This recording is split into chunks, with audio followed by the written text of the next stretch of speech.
Mao na itsura sa tong balay. Oh. Sirado na ako.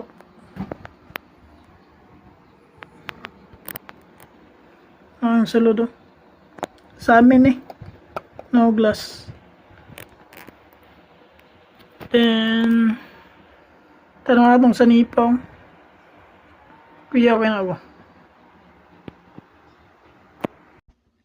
Tanawang sa nipaw. Kuha na siya kanang naka group na tawag kung sa kwan.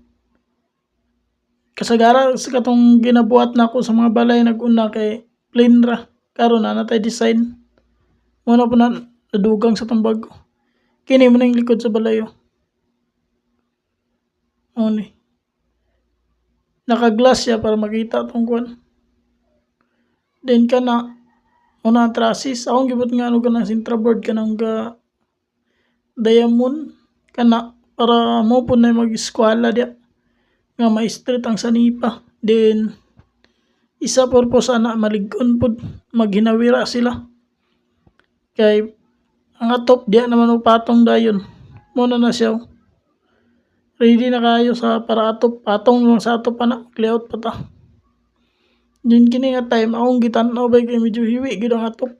Ang sanipa ba? Naraw. O dili tupong bitaw or unsa ba?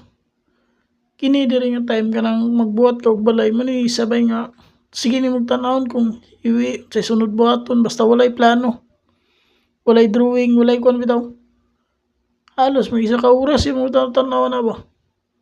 Kung unsay pwede madugang, unsay pwede ma-design, bintana, unsay pwede makon bitaw. Inana na siya basta magbuhat ka og balay nga walay plano. Kini siya wala gini kapariya nga balay. Kini ipang buhat na ako. Una-una na po ko ana unsa nang sunod ibutang niya sa sunod trabahoon. Unsay mas una nga pabor kay na may mga lisod nga part ani nga dapat unahon nimo.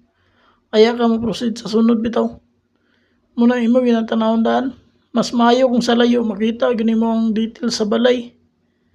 Kung unsay kulang, unsay pwede madugang ug unsay makapatsada sa iya. Diri nga part makita ninyo nga walay ka buhay-buhay gid ang balay. Wala pay ka design-design, wala pay beam, walay poste pangit pa kay sa tanawon gyud. Sag ako inani na magduwa-duwa og tiwas. Kay murag pangit mi kay pero pag mao man ni mapinturahan, mogawas ra yan tinuod ani nga porma.